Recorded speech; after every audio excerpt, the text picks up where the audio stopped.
Hello my dear sewing friends, it's Alisa here, and in this video I have another quick and easy project for all of us to make. This slim zipper pouch comes together in about 10 to 15 minutes. It really is a super quick project. Everything on the inside is enclosed, it's fully lined, and it's great for little things like makeup, toiletries, perhaps crayons or pencils, crafts, or anything like that. Now, a couple of years ago, I made over a dozen of these as gifts for holiday season. So today I thought, you know what, let's go ahead and do a step-by-step tutorial so that way you can make one as well. When it comes to materials, this is a great project for scrap busting, and I will be working with craft cotton. Quilting cottons and some dressmaking cottons are a really great choice for this project as well. So take a look at what you have. We will also need one about 14 inches long regular zipper and medium weight interfacing. We are going to start by cutting our fabric, and basically the entire pouch consists from rectangles. You can see the necessary measurements on your screens right now. Here you can see the two large rectangles for the body of the zipper pouch and interfacing, and we're going to start the entire process by fusing one large rectangle to the interfacing. Now please note that the fused layer is going to be the outside of the zipper pouch. In my case, both of the fabrics are matching, but in your case you can make one fabric to be on the outer layer and a different fabric on the inside.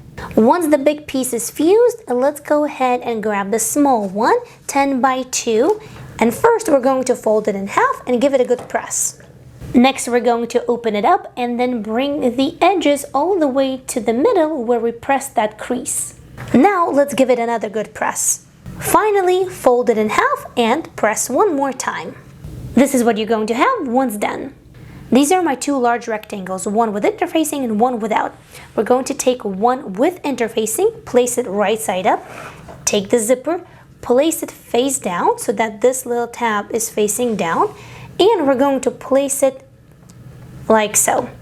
Then we're going to take the rectangle without the interfacing and place right on top of it, aligning at the zipper and at the edges. Now I'm grabbing a couple of pins and pinning it in place.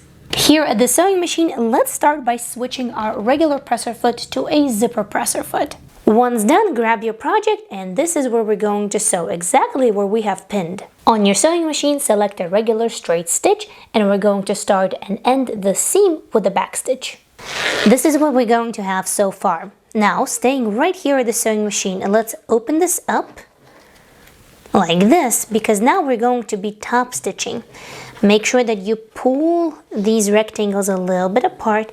And if you're working with cotton, you can simply give this part a little bit of finger pressing. You can also pin it to prevent fabric from moving. Now let's take it to the sewing machine. For top stitching that's closer to the zipper, I like to reposition my zipper foot. And now, starting and ending with the back stitch with the same straight stitch, we're going to top stitch right here on this side of the zipper. One side is done, so let's do the other one. Take this pattern piece, the one that was interfaced, and bring it over like so. Now grab it with your fingers and flip it like that. And bring it back to the other pattern piece that wasn't interfaced. There we go. Now let's pin it. We are going to repeat exactly the same steps as we did for the other side. First, we're going to stitch it down, and then we're going to top stitch it. Once you're ready for the top stitching, you will need to open up the zipper. That's why having a zipper that's a little bit larger than the actual size of the pouch is quite handy, because if you have a zipper that's just about the size, it's definitely possible, but a little bit more fiddlier. So now we have turned out the other side that we have just sewn together. Again, we're going to finger press this side, pin, and top stitch. This is what we're going to have once the top stitching is done, and you can see that our zipper pouch is starting to take shape. And now let's switch back to our regular presser foot and grab this little piece. Here we're going to do a straight stitch on both sides, turning this into a little handle.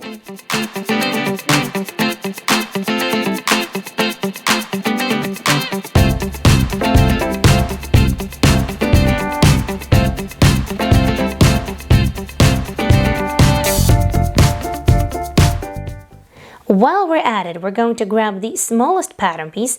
We're going to fold it like so. And we're going to stitch, leaving this side open from here up to the top, pivot, and all the way down. We're going to do that with a 1/4 inch seam allowance.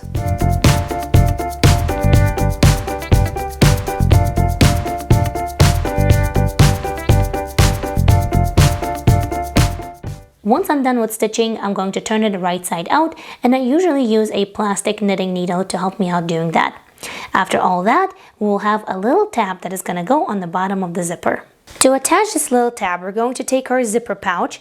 Here's the zipper pull, and we're going to attach it on the opposite side.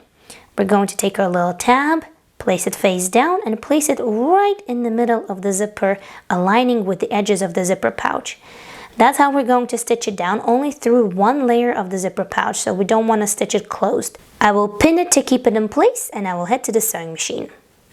You can see the type of the needle I'm using on your screens, and I'm also working with soft nylon zipper, so it goes through it without a problem and breaking. But if you are concerned, or let's say you're using a metal zipper, then make sure that you go slow and steady and hand crank your sewing machine through the zipper parts. At this point, we can also snip the rest of the zipper. Now we're going to take our zipper pouch and turn it wrong side out. Make sure you even it out so that way the zipper is right in the middle.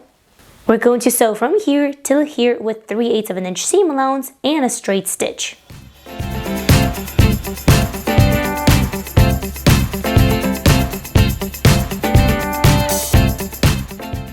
Now we're going to fold these edges in.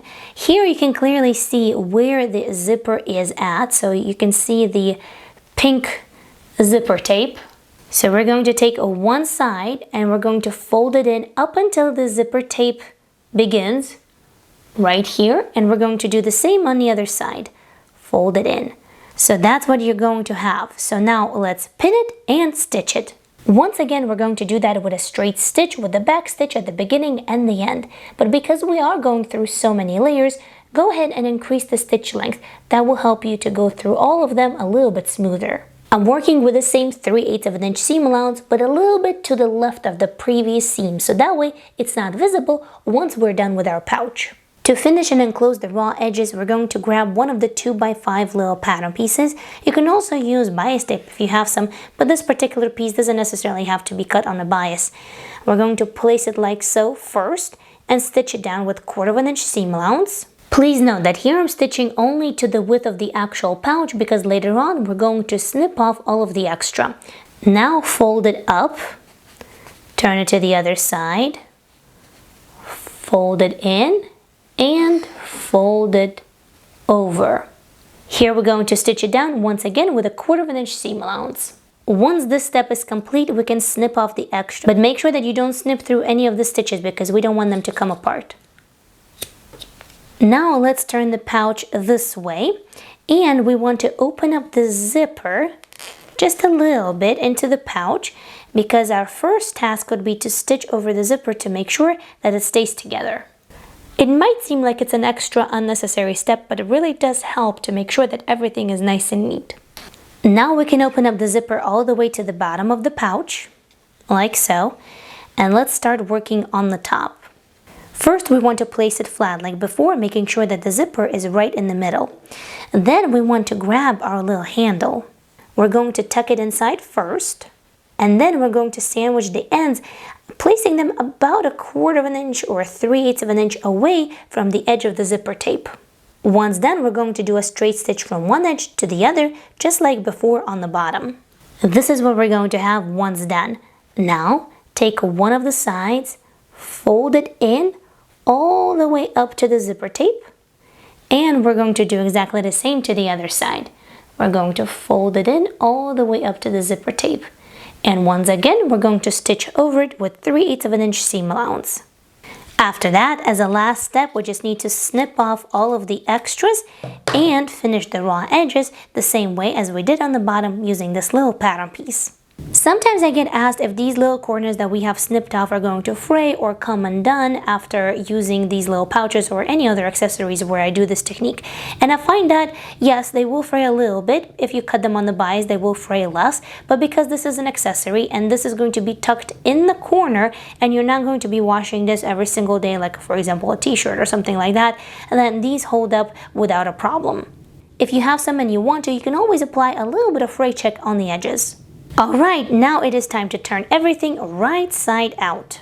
And there you have it, a little slim zipper pouch. It can actually hold a lot more than it looks like it can because it has this little area. It's nice and neat on the outside with a little zipper tab. So if you open it up, you can hold here to close it down. And it's also nice and neat on the inside with being fully lined and all of the raw edges and seams being enclosed. Well, there you have it. You made your own zipper pouch. Now, I truly think that this could be a great little combo with the previous project in the series, which is this drawstring bag with 3 little pockets on the inside and a flat bottom. So if you haven't seen that tutorial, go ahead and click right over here. I truly hope that this sparked your creativity, and until next time, happy, thoughtful sewing. I'll see you very soon. Bye!